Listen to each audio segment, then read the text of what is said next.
I'm going to bruise the side of Andy's face here with a product. It's a cream-based product, and you can get it at a lot of makeup stores here in San Diego.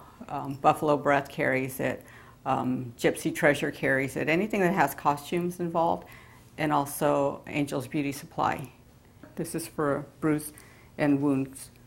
You're going to look for the height of a face on the face to put your bruising, because that's where it's going to look like it's more pronounced, the bones and things like that, to where you're going to get a raise out of your effect. So you're going to start with, is it a new bruise or is it an old bruise?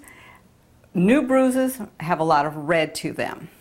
The older the bruise, the more colors become into it. You've got greens, you've got yellows, you've got, reds, purples, and blacks. So you determine what color you want your bruise and how new you want your bruise.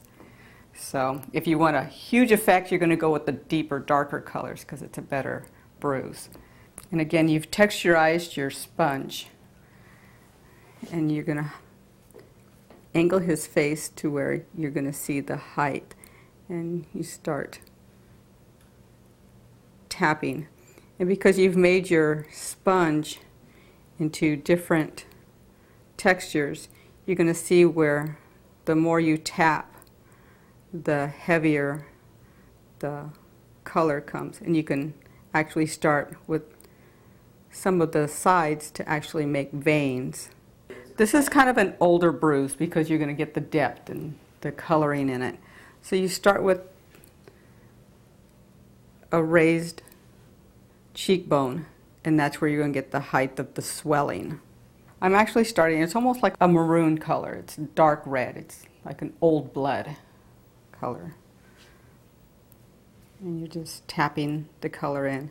And then you're going to start adding darker colors to it, which would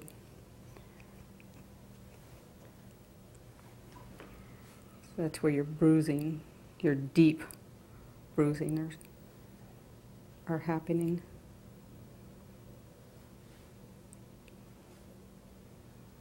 And you can use under his eye. Go ahead and open a little bit to get some of your bruising and to get your look to look even more swollen. A little bit of Vaseline on top of it. It causes shine, because once your skin is bruised and swollen, it gets very tight and very shiny. And you don't want to make it so solid, because when you get a bruise, it's not as solid sometimes. Sometimes it is, sometimes it's not. Depends on how severely beaten you were. You should see the other guy.